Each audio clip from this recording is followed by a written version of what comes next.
குளத்தூர்ல vs பாபுவினுடைய வெற்றி என்பது சரியானது தானா? இவிஎம் மிஷின் மேல ஒரு சந்தேகம் இருந்தது. அதை மெய்ப்பிப்பதற்காக, அதை வந்து செக் பண்றதுக்காக சீல் வந்து முன்னும் பின்னுமாக ரெண்டு புறமாக குத்த வேண்டும், ஒரு பக்கம் தான் குத்திருக்கிறாங்க. ஏற்கனவே இருந்த சீலை பிரிச்சுட்டு மறுபடியும் ரீபேக் பண்ணி மறுபடியும் சீல் குத்துன மாதிரியான விஎஸ் பாபு அவர்களுடைய வெற்றி செல்லாது. இந்த வாக்கு எந்திரத்தை ஒழித்து விட்டு வாக்குச்சீட்டை கொண்டு வந்து ஜனநாயகத்தை மீட்டெடுக்க வேண்டும். முதல் 15% என்ற 15% ஒத்து போதா, அவ்வளவுதான் அப்படிங்கிற அளவுல ஒரு வட்டத்தை வச்சிருக்காங்க. 15% மேல என்ன நடந்துச்சு? பாஜக இதை புரிந்து கொண்டுதான் இந்த விஷயத்துல எப்படி மால் பிராக்டிஸ் பண்ண முடியும்னு தெரிஞ்சுக்கிட்டு தான் இந்த எலக்ட்ரோரல் அந்த மெஷினரியை அவர்கள் கைப்பற்றுகிறார்கள். காங்கிரஸ் காலத்திலையும் இதுல இதே மாதிரியான தில்லுமுல்லுகள் செய்திருக்கிறார்கள். அப்ப அது வரலும் எல்லாத்தையும் சரி பண்றதுக்கா உள்குத்து என்ன கேள்வி இருக்கு இல்லையா? ஒரு மிஷினை வச்சுக்கிட்டு நீங்க எவ்வளவு நாள் காத்திருக்கிறீங்க?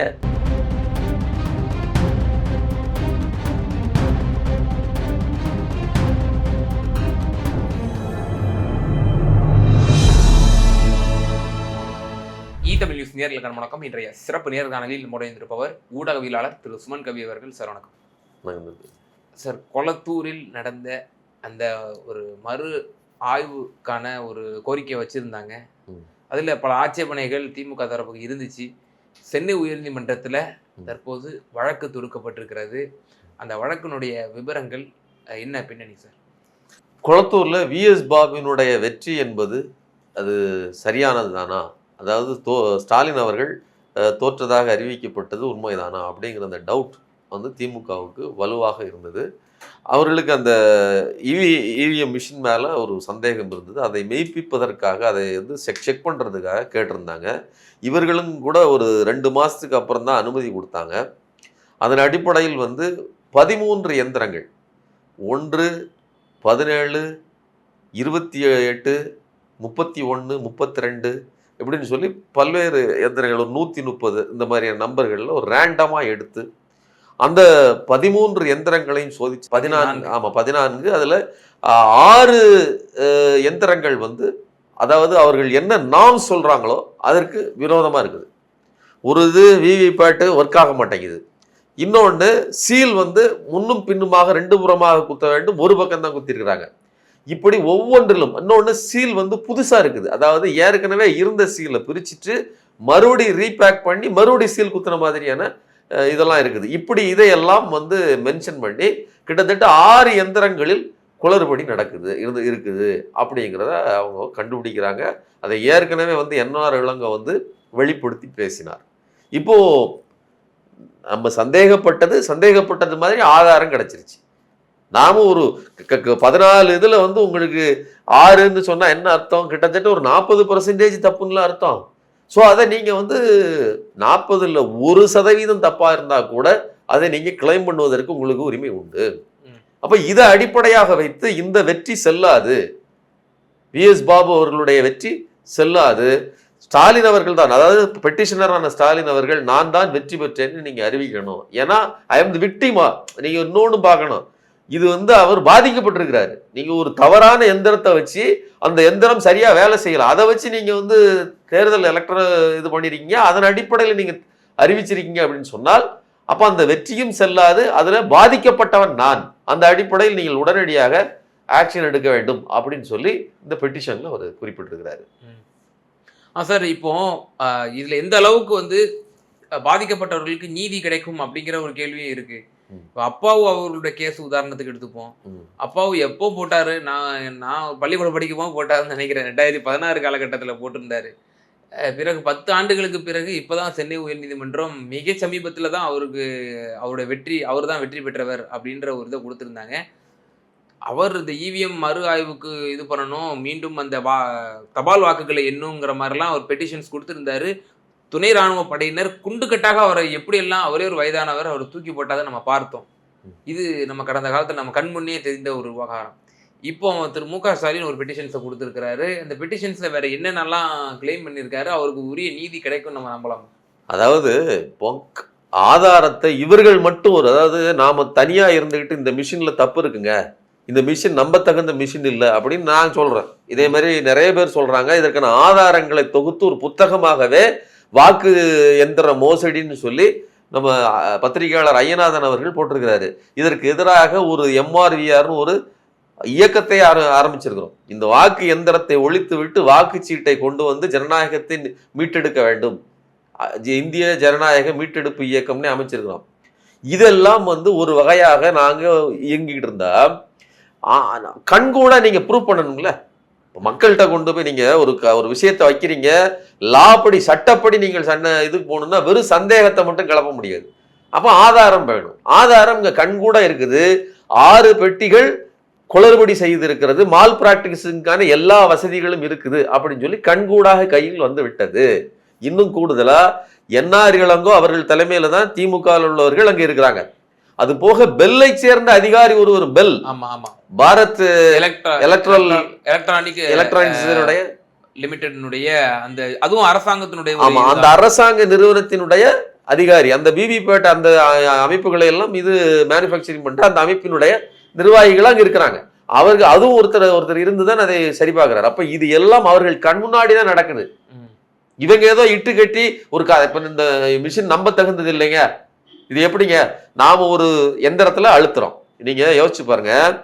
ஸ்லிப்லன்னு சொன்னா நீங்க குத்துவீங்க, உங்களுக்கு தெரியும் நான் பேப்பர்ல விசிபிளா பிசிக்கலா குத்திருக்கேன்ட்டு. ஆனா இங்க ஒரு மிஷின்ல அழுத்துறீங்க, அது தனி யூனிட். அப்புறம் இன்னொரு விவிபேட் அதுல ஸ்லிப் உள்ளது, அது தனி யூனிட். இது ரெண்டும் சேர்ந்து ஒரு இதுல பதியுது, அது தனி யூனிட். அப்போ நீங்க 3 பொருள்கள்ல நீங்க வாக்களிக்கிறீங்க. முன்னாடி நீங்க வாக்களிச்சது ஒரு பொருள்ல மட்டும்தான். பேப்பர்ல உங்க விசிபிளா நீங்க அது அடிக்கிறீங்க, அதுல உங்களுக்கு சீரியல் நம்பர் வேற இருக்குது, விவிபேட்ல நம்பரும் கிடையாது. அப்போ இங்க என்ன அழுத்துனீங்க, விழுந்தது அதுதானா, 2 கரெக்டா இருக்கு, அவ்வளவுதான் நீங்க பார்க்க முடியுது. ஆனா அதுல கூட உங்களுடைய வாக்குக்கான சீரியல் கிடையாது. நல்லா புரிஞ்சுக்கணும், வெறும் பேப்பர் மட்டும்தான். அந்த பேப்பரும் தெர்மல் பேப்பர், அழிந்து போகிற பேப்பர், வெறும் 45 நாட்களுக்குள்ள அழிஞ்சு போகிற பேப்பர், 1.5 மாசத்துல அழிஞ்சிருங்க.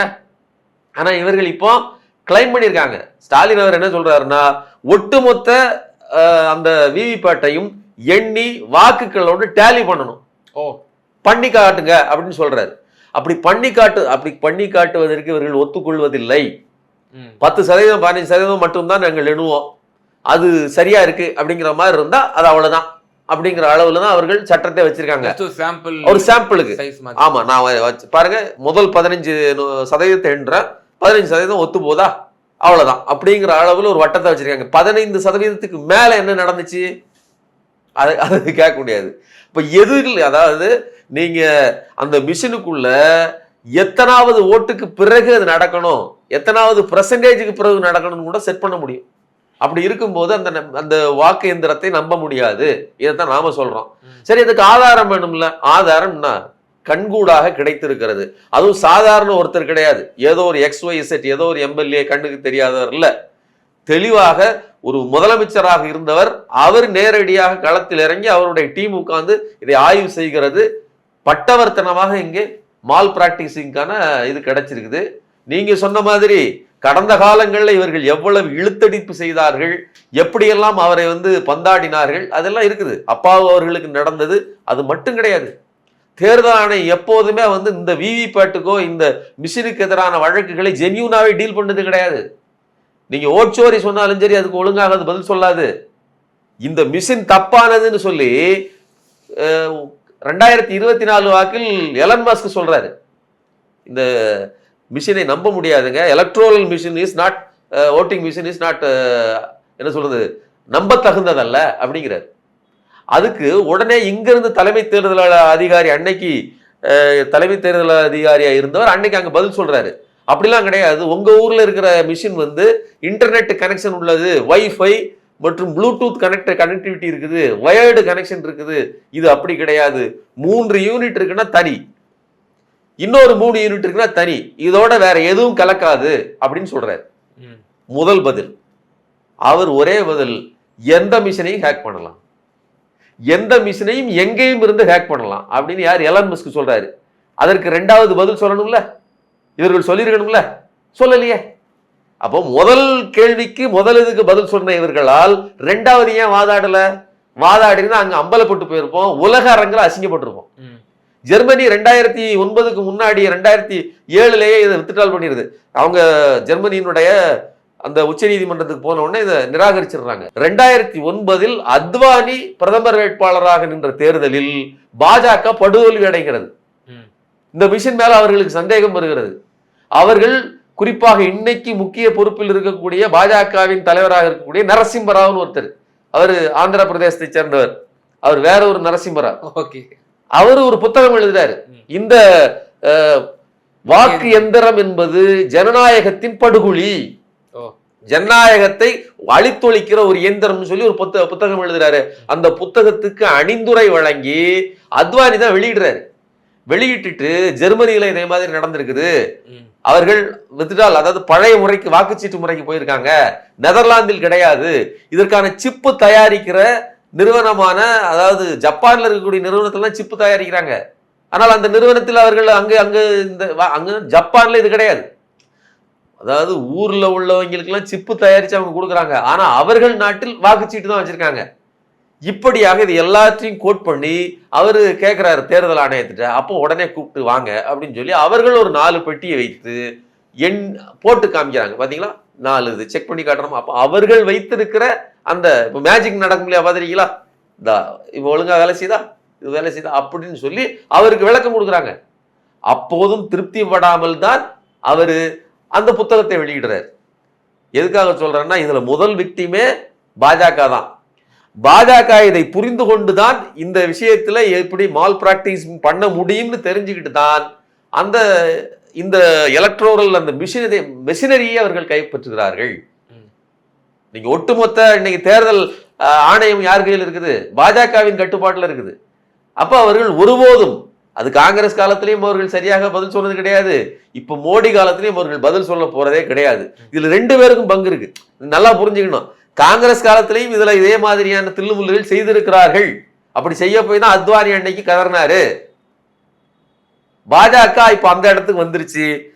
இனிமேல் மீண்டும் காங்கிரஸ் வர முடியாத அளவுக்கு அவர்கள் உள்ளே வேலை செய்கிறார்கள்.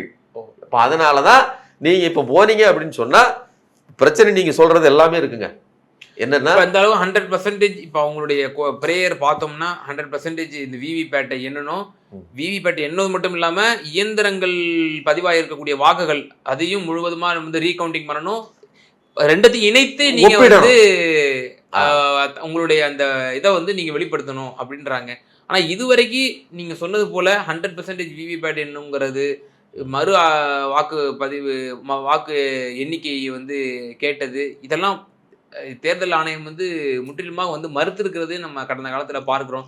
இந்த வழக்குல ஸ்பெஷலா அப்படி எதுவும் உத்தரவுகள் போடுற வாய்ப்புகள் இருக்கா அப்படின்லாம் பல கேள்விகள் இருக்குல்ல. இந்த வழக்குங்கிறது ஸ்பெஷலான வழக்குன்னு நம்ம ஏன் சொல்றோம்னா, ஒன்று தென்னிந்தியாவிலேயே பாஜகவுக்கு சிம்ம சொப்பனமாக விளங்கிய முக்கியமான 2 நபர்கள், ஒன்று கேரளாவை சேர்ந்த பினராயி விஜயன், இன்னொருத்தர் இவர். அப்போ அப்படி இருக்கும்போது அப்படி இந்தியாவிலேயே 3 பேரில் ஒரு நபர், அப்படிப்பட்ட அதுலயும் ஒரு முக்கியமானவர், அவர்களிலேயே காத்திரமாக வலுவாக பாஜக எதிர்த்தவர், இந்தியாவையே லீட் பண்ணக்கூடிய அளவுக்கு ஆற்றல் படைத்தவர்னு ஒட்டுமொத்த இந்தியாவும் ஆவலாக எதிர்பார்த்த ஒரு ரோல் மாடல் முதலமைச்சர், அவர் தோற்கடிக்கப்பட்டிருக்கிறார். அப்படிங்கும் போது அவர் வந்து களத்துல இறங்கி நிக்கிறாருன்னா அதோட முக்கியத்துவம் என்ன? ஒன்று. அப்ப நான் இந்த மிஷினை நம்பவில்லை அப்படின்னு ஒரு விஷயத்தை செய்தி இங்க பதிவு பண்றாரு. இன்னொன்னு, இந்த மிஷின் நம்ப தகுந்ததாக இல்லைங்கிறதுக்கு போகிற போக்கில் சொல்லல, ஆதாரத்தோட சொல்றாரு. நான் கண் முன்னாடி நாங்க பெல் என்ஜினியரை பக்கத்துல வச்சுக்கிட்டு தான் நாங்க செக் பண்றோம். அப்போ இது எல்லாம் சேருகிறது, ஆதாரமற்று ஒரு கட்டுக்கதையாக சொல்லல. இப்ப இது முழுக்க இவ்வளவு இருக்கும் போது விவிபேட்டை மறுபடியும் எண்ணு, நீ யோக்கியம் தானே? அப்ப இதற்கு தேர்தல் ஆணையம் மறுக்குதுன்னு சொன்னா இவங்க என்ன எப்படி தட்டி கழிப்பு? நீங்க சொல்றீங்களா தட்டி கழிப்பார்கள், கழிச்சால் அவர்களுடைய நம்பகத்தன்மையை கேள்வி கேட்பது யார்? ஸ்டாலின் கேள்வி கேட்கிறாரு. அப்ப அந்த இடத்தில் ஒரு ரிலையபிலிட்டி, நம்பகத்தன்மை அடிபட்டு போகிறது. ஏற்கனவே பல முறை அம்பலப்பட்டிருக்கிற கூடிய இந்த தேர்தல் ஆணையம் ஸ்டாலின் அவர்களின் வாயிலாக அம்பலப்பட போகிறது. இது மக்கள் எழுச்சியை உருவாக்கும். நான் இந்த மிஷினுக்குள்ள இனிமேல் வந்து ஓட்டு போட்டோம்னா அது யாருக்கே விழும்னு சொன்னா அது நான் நினைத்தவருக்கு விழாது, நான் ஸ்டாலினுக்கு போடுறேன் அது விழாதுன்னு சொன்னா அப்போ இந்த முறையில் நாம் வெற்றி பெற முடியாது. பாஜகவை வீழ்த்த முடியாது அப்படிங்கிறத மக்களுக்கு சொல்லும். அது ஸ்டாலினுக்கு மட்டும் கிடையாது, திமுக காரர்களுக்கு மட்டும் கிடையாது. இது ஒரு மக்கள் எழுச்சியை உருவாகும். நீங்க சிஜேபி எப்படி வெற்றி பெற்றது? பார்லிமெண்ட்டுக்குள்ளேயே வெற்றி பெற்றது.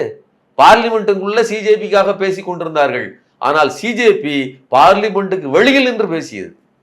அது துப்பாக்கி குண்டுகளை வாங்கியது, ரவைகளை, பெல்லட் குண்டுகளை வாங்கியது, தண்ணீர் பீச்சி இடிக்கப்பட்டது, எல்லா அடிகளையும், தடியடிகளை வாங்கியது, எல்லாத்தையும் வாங்கிட்டு இவன் இந்த மோடியையே கிடுக்கி புடி போட்டு நிறுத்தியது. அப்ப மக்களுக்கு இந்த ஜனநாயக எந்திரத்தின் மேல் உள்ள நம்பிக்கையை கேள்விக்குள்ளாக்குகிற ஒரு முக்கியமான இடம் இது. முக்கியமானது. இது ஒரு பெரிய அதிர்வலை ஏற்படுத்தும். இந்தியா முழுவதும் ஸ்டாலின் அவர்களுக்கு நேர்ந்திருப்பது ஒரு பின்னடைவு. அவருக்கு அது ஒரு ஏமாற்று, அதாவது அவர் அநீதி அப்படிங்கிற செய்தி ஒட்டுமொத்த இந்தியாவுக்கும் கொண்டு செல்லப்படும். ஏற்கனவே இந்த விஷயத்தை சிஜேபி பேசிட்டாங்க, உங்களுக்கு தெரியும் நினைக்கிறேன்.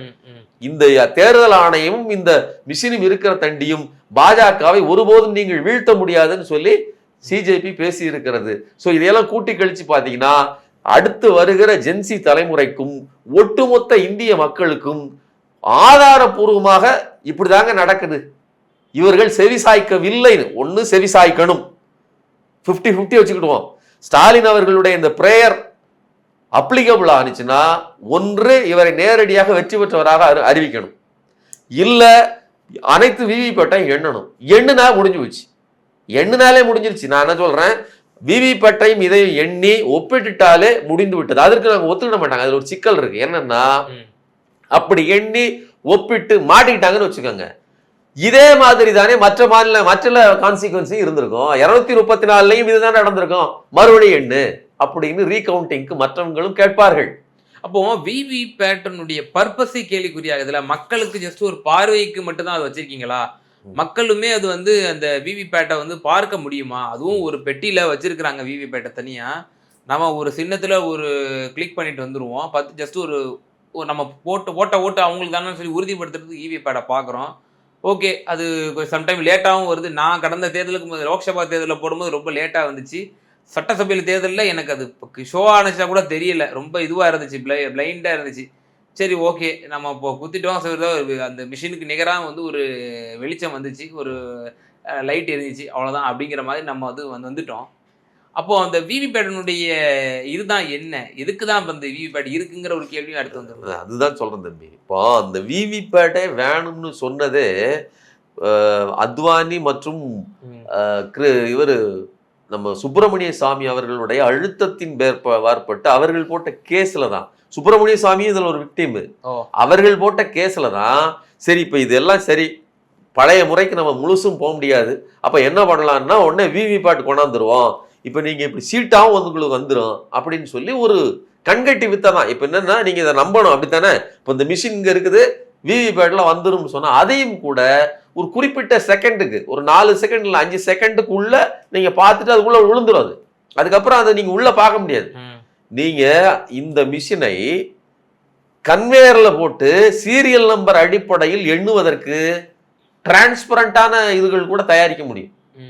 நான் என்ன சொல்றேன், எந்த ஸ்லிப்பு போகுது அப்படிங்கிறத நீங்க விசிபிளா பார்த்து ஒவ்வொரு பெட்டியிலையும் கவுண்டிங் எண்ணைக்கு பெட்டியில ஒண்ணு விழும். அப்படி விழும். பிரிண்டிங் என்னங்கிறது எக்ஸாக்டா இங்க மிஷின்ல என்ன காட்டுதோ பிரிண்டிங்லையும் காட்டும். இங்க மிஷின்ல காட்ட பிரிண்டிங்லையும் கரெக்டா விழும். இப்படி மேட்ச் பண்ண முடியும். அப்படி மேட்ச் பண்ணிலாம் இவங்க எண்ண மாட்டாங்க. ஏன்னு அப்படி எண்ணுனா அவங்க மாட்டிக்கிடுவாங்க. சரிங்களா? இது ஒரு சிக்கல். இன்னொன்னு, அதான் ஒரு பதிந்தது எங்கே, அழுத்தியது ஒன்று விழுந்தது ஒன்று அப்படின்னு சொன்னா பதிந்தது என்ன அப்படிங்கிற அதை மேட்ச் பண்றதே கிடையாது. இப்போ நீங்க ஒருத்தர 1000 ரூபா அனுப்பியிருக்கேங்க, உங்களுக்கு 1000 ரூபா வந்துருச்சுன்னு மெசேஜ் வந்துருச்சு, நீங்க என்ன பண்ணுவீங்க? ஆப்பை திறந்து 1000 ரூபா உள்ள இருக்கான்னு பாப்பீங்களா, பார்க்க முடியல? அப்போ ஒரு அத்தாட்சி வேணும். கையில 1000 ரூபா இருந்தா அத்தாட்சி நான் உள்ள செக் பண்ண வேண்டிய அவசியமே இல்லை. மிஷின் இருந்தா மட்டும்தான் நான் செக் பண்ணணும். கையில 1000 ரூபா இருக்குது, இந்த 1000 ரூபா நான் உங்ககிட்ட 1000 ரூபா கொடுக்குறேன், 1000 ரூபா வாங்கியாச்சு. Paper visible. பிசிக்கல் மணினா ஏன், அதுக்கு உடம்பு இருக்குது. அப்போ இந்த வாக்குக்கு ஒரு உயிர் இருந்தது, ஒரு உடல் இருந்தது, அதுதான் வாக்குச்சீட்டு. இப்போ உடல் கிடையாது, உயிர் இருக்குன்னு சொல்றாங்க. ஓகே, உயிர் எங்க இருக்குன்னு நமக்கு தெரியல. புரியுதா உங்களுக்கு நான் சொல்றது? அப்போ எங்கேயோ இருக்கிற, எங்கேயோ மறைத்து வைக்கப்பட்ட அந்த உயிரை நாம் காணாமல், கண்ணுக்கு தெரியாம நாம திண்டாடுறோம். பிசிக்கலா அச்சிட்டப்பட்ட சீட்டாக கையில் வந்தால் நமக்கு பிரச்சனையே கிடையாது. அப்ப விவி பேட்லையும் சீரியல் நம்பர் வேணும். விவி பேட்லையும் இந்த 45 நாட்களுக்குள் அழிந்து போகாத மை. நீங்க லேசர் பிரிண்டர் இருக்குது, அதை பயன்படுத்தலாம். அப்ப லேசர் பிரிண்டர் வேணும். இதையெல்லாம் பயன்படுத்த வேண்டும். பயன்படுத்திட்டு கண்டிப்பாக எண்ணணும். 100% எண்ணி மேட்ச் பண்ணா மட்டும்தான் இந்த ஜனநாயகத்தை துளியோண்டிய காப்பாற்றணும். ஒன்று பழைய வாக்குச்சீட்டு முறைக்கு செல்வது, அல்லது இதுதான் தொடரும்னா விவி பேட்டை எண்ணு, இதையும் எண்ணு. விவி பேட்ல நம்பர் இருக்கும். நீங்க இப்ப பாக்குற விவி பேட் வெறும் ஸ்லிப்பு. வெறும் நீங்க அதிமுகவுக்கு போட்டீங்கன்னா ரெட்டையில படம் மட்டும்தான் விழும். சூரியனுக்கு போட்டீங்கன்னா சூரியன் படம் மட்டும்தான் விழும். அதுல சீரியல் நம்பர் நீங்க போட்ட நம்பர் இருக்காதுல, இல்ல. அப்ப உங்களுடைய நம்பர்ங்கிறது யூனிக் நம்பர்ல. அப்படிப்பட்ட நம்பரோட வாக்குச்சாவடியில எத்தனாவது ஆளா நான் போட்டேன் அப்படிங்கிற ஒரு அதுக்கான அந்த ரெஜிஸ்ட்ரேஷனோட சேர்ந்த விவிபேட் நம்பரும் அதில் வர வேண்டும். தெளிவாக அது அப்டேட் ஆகணும். நீங்க நினைச்சா அவ்வளவு டிரான்ஸ்பரண்ட் ஆகிட முடியும். ஒரு பக்கம் அவ்வளவு ஒளிவு மறைவோடு தான் ஒரு தேர்தல் சிஸ்டத்தை அவங்க வந்து நடத்துறாங்க, திட்டமிட்டு நடத்துறாங்க. 15 நாளைக்கு, அதாவது என்ன சொல்றதுன்னா, தேர்தல் நடந்து 20 நாள் 15 நாள் 1 மாசம் இடைவெளி விடுறாங்க எண்ணுவதற்கு. ஒரு மாசம் விடுறாங்களே. நீங்க முன்னாடி எல்லாம் பாத்தீங்கன்னா 3 நாள்ல எண்ணுவாங்க, 4வது நாள் உங்களுக்கு ரிசல்ட்டே தெரிஞ்சிடும். இப்ப இந்த போன தேர்தல்ல அஸ்ஸாம், கேரளா போன்ற, புதுச்சேரி போன்ற மாநிலங்களுக்கு எல்லாம் 1 மாசத்துக்கு மேல அவங்க காத்திருந்தாங்கல்ல. ஏப்ரல் ஃபர்ஸ்ட் வீக்ல போட்டுட்டாங்க. மே 4 வரைக்கும் அவங்க வந்து காத்துட்டு வந்துருச்சு. நம்ம வந்து 23ல போட்டோம். வெஸ்ட் பெங்கால் 26ல சம்திங் போட்டாங்கன்னு நினைக்கிறேன். ஒரு வாரம் கழிச்சு அவங்க போட்டாங்க. ரெண்டு ஃபேஸா நடந்துச்சு வெஸ்ட் பெங்கால்ல. பிறகு நமக்கு ஒரு 10 நாள்ல நம்ம பார்த்துட்டோம். அவங்க 10 நாள் வெயிட் பண்ணிட்டு தான் இருந்தோம் நம்மளும். அவங்களுக்கு அப்படி. அப்ப அது எதுக்காக அந்த இடைவெளி? அப்ப அது வரலும் எல்லாத்தையும் சரி பண்றதுக்கா? உள்குத்து என்ன கேள்வி இருக்கு இல்லையா? ஒரு மிஷினை வச்சுக்கிட்டு நீங்க எவ்வளவு நாள் காத்திருக்கிறீங்க? நீங்க மிஷின் எதுக்காக கொண்டாடுறீங்க? துரிதத்தன்மை, துல்லியத்தன்மை. துரிதத்தன்மையும் துல்லியத்தன்மை இதுல இருக்குதா? துரிதமும் இல்லை. துல்லியம் கேட்போமே, துல்லியம் இல்ல. இப்போ 1 லட்சம் வாக்குன்னு வந்திருந்தா 1 லட்சம் வாக்கு எண்ணப்படணும் இல்ல, அப்படி இல்லையா? டேலியே ஆகுறது இல்லையே. எப்பாவது இப்போ நீங்க இந்த மிஷின் வந்ததுக்கு அப்புறம் நாம பார்த்து எந்த தேர்தலையாவது எண்ணப்பட்ட வாக்கும் பதியப்பட்ட வாக்கும் ஒரே வாக்கா? எண்ணிக்கை கரெக்டா கவுண்ட் ஆயிருக்குதா? ஒருபோதும் கிடையாது. ஒரு 100-200 வாக்கு கிடையாது, பல லட்சம் வாக்குகள் வித்தியாசம் வருது. எலெக்ஷன் கமிஷன் ஆஃப் இந்தியாவுடைய அது கொடுக்கக்கூடிய கடைசி நேரத்தினுடைய இந்த அறிக்கையும் முன்னுக்கு முரணா இருக்குது.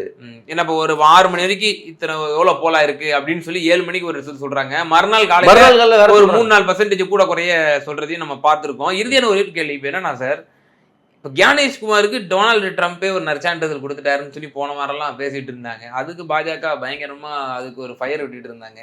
இந்த மாதிரி பாத்தீங்களா, ட்ரம்ப்பே சொல்லிட்டாரு இந்தியாவில் அவ்வளவு நீதியா நடக்குதான் தேர்தல், அவங்களுக்கு ஒவ்வொருத்தருக்கும் புகைப்படம் கொண்ட ஐடென்டி கார்டோட வந்து அவங்களுக்கு அட்டைகள் வழங்கப்படுது, சிறப்பான முறையில் பண்றாங்க ஞானேஷ்குமார். அது போல அங்க அமெரிக்காவிலையும் வந்து சேவ் அமெரிக்கா ஆக்ட் வந்து நான் கொண்டு வர போறேன், நான் ஞானேஷ்குமார்ட்ட ஏர்லியர் திஸ் வீக் நான் பேசினேன் ஃபோன் காலில் அப்படின்னு ட்ரம்ப்பே பதிவு செஞ்சிருக்கிறாரு அப்படின்றாங்க.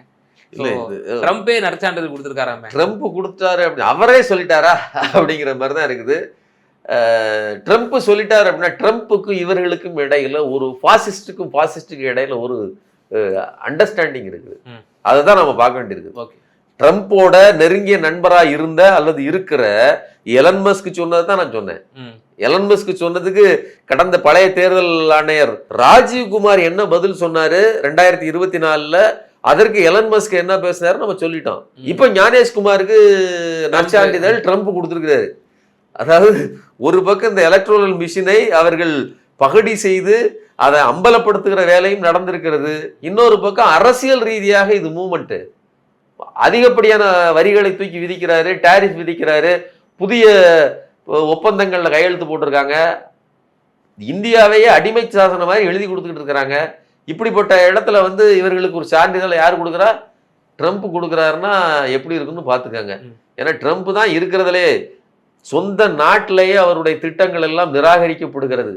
இந்தியா மோடியை விட மிக மோசமாக அம்பலப்பட்டு போயிருக்கிறவர் இந்த ட்ரம்ப். ட்ரம்பினுடைய வரி போட்டார் இல்லையா, எந்த வரியும் செல்லாதுன்னு சொல்லி உச்ச நீதிமன்றம், அங்க இருக்கக்கூடிய நீதிமன்றம் தள்ளி விடுச்சு.